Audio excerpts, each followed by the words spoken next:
അപ്പോൾ ഗൈസ് ഞാൻ വീണ്ടും വന്നിട്ടുണ്ട്. നിയ ബേബിക്ക് വേണ്ടിയിട്ടുള്ള ഒരു അടുത്ത ഹെൽത്തി റെസിപ്പി ആയിട്ടാണ് ഞാൻ വന്നിരിക്കുന്നത്. നമ്മുടെ കുഞ്ഞുങ്ങൾക്കൊക്കെ ഹെൽത്തി ആയിട്ട് സ്നാക്സ് ഒക്കെ കഴിക്കാനും അതുപോലെ തന്നെ ബ്രേക്ക്ഫാസ്റ്റ് ആയിട്ടൊക്കെ കൊടുക്കാൻ പറ്റിയ ഒരു അടിപൊളി റെസിപ്പിയാണ്. അപ്പോൾ ഞാനിതിൽ റോസ്റ്റഡ് റവ ഉണ്ടെങ്കിൽ അതായിരിക്കും നല്ലത്. ഞാൻ നോർമൽ റവ എടുത്തിട്ട് റോസ്റ്റ് ചെയ്യാണ് ചെയ്യുന്നത് കേട്ടോ. ഞാൻ നന്നായിട്ട് റവ റോസ്റ്റ് ചെയ്ത് കൊടുക്കുന്നുണ്ട്. ഇതിൽ കൂടെ നിയ ബേബി കൂടി ഉണ്ട്. അത് നല്ലപോലെ റോസ്റ്റ് ചെയ്ത് ഞാൻ കൊടുക്കുകയാണ്. ഞാൻ ഓരോ ദിവസം ഓരോ റെസിപ്പീസാണ് ഇപ്പോൾ ട്രൈ ചെയ്തുകൊണ്ടിരിക്കുന്നത്. അതും ഹെൽത്തി ആയിട്ട് വെയിറ്റ് ഗെയിനിന് വേണ്ടിയിട്ടാണ് ഞാനിപ്പോൾ റെസിപ്പീസൊക്കെ ചെയ്യുന്നത്. ഒരു 6 മാസമൊക്കെ കഴിയുമ്പോൾ തന്നെ നമുക്ക് കുഞ്ഞുങ്ങൾക്ക് ഇത് കൊടുത്തു തുടങ്ങാം. 1 വയസ്സ് വരെയുള്ള കുഞ്ഞുങ്ങൾക്ക് നമുക്ക് ഇങ്ങനെ കൊടുക്കുന്നതായിരിക്കും ഏറ്റവും നല്ലത്. എന്നിട്ട് ഞാൻ റവ റോസ്റ്റായി കഴിഞ്ഞിട്ട് അതിലേക്ക് വെള്ളമാണ് ഒഴിച്ച് കൊടുക്കുന്നത്. ഈ വെള്ളവും റവയും കൂടി നമുക്ക് നന്നായിട്ട് മിക്സ് ചെയ്ത് ഒരു കുറുക്ക് പോലെ ആക്കിയെടുക്കുകയാണ് നമ്മൾ ചെയ്യേണ്ടത് കേട്ടോ.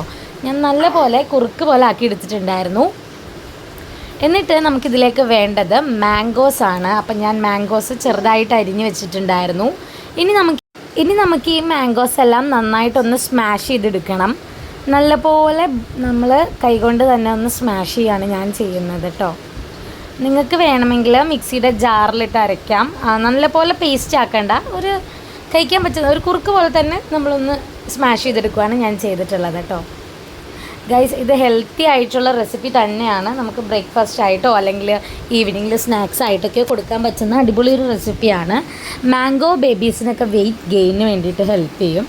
എന്നിട്ട് നമ്മളിതിലേക്ക് ഈ അരച്ച് വെച്ചിരിക്കുന്ന മാംഗോയിലേക്ക് നമുക്ക് നമ്മുടെ റവക്കുറുക്ക് ആഡ് ചെയ്ത് കൊടുക്കുകയാണ് ഞാൻ ചെയ്തിരിക്കുന്നത്. എന്നിട്ട് ഇത് രണ്ടും കൂടി നന്നായിട്ട് മിക്സ് ചെയ്യാണ്. നന്നായിട്ട് മിക്സ് ചെയ്തിട്ട് ഞാൻ നിയ ബേബിക്ക് ഇത് കൊടുക്കും. അപ്പോൾ ഗൈസ്, നിങ്ങൾക്ക് ചാനൽ ഇഷ്ടമാവുകയാണെങ്കിൽ തീർച്ചയായിട്ടും സബ്സ്ക്രൈബ് ചെയ്യുക. തൊട്ടടുത്തുള്ള ബെല്ലൈക്കനും കൂടി ഒന്ന് അമർത്തുകയാണെങ്കിൽ പുതുതായിട്ട് ഞാനിടുന്ന വീഡിയോസൊക്കെ നിങ്ങൾക്ക് നോട്ടിഫിക്കേഷനായിട്ട് എത്തുന്നതായിരിക്കും. എന്തായാലും ഞാൻ ഇതുപോലത്തെ ഹെൽത്തി റെസിപ്പീസ് ബേബി വെയിറ്റ് ഗെയിനിന് വേണ്ടിയിട്ട് ഞാൻ ചെയ്യുന്നതാണ്. അതുപോലെ തന്നെ ഞാനിതിൽ ഒരുപാട് വെയിറ്റ് ഗെയിനുള്ള വീഡിയോസ് ഇട്ടിട്ടുണ്ട്. തീർച്ചയായിട്ടും കാണാത്തവരാണെങ്കിൽ ഒന്ന് കണ്ടു നോക്കുക. അതുപോലെ തന്നെ ചാനൽ ആദ്യമായിട്ട് കാണുന്നവരാണെങ്കിൽ തീർച്ചയായിട്ടും ഒന്ന് സബ്സ്ക്രൈബ് ചെയ്ത് സപ്പോർട്ട് ചെയ്യാനും മറക്കരുത്. അപ്പോൾ ഇന്നത്തെ വീഡിയോ ഇത്രേ ഉള്ളൂ. ടാറ്റാ.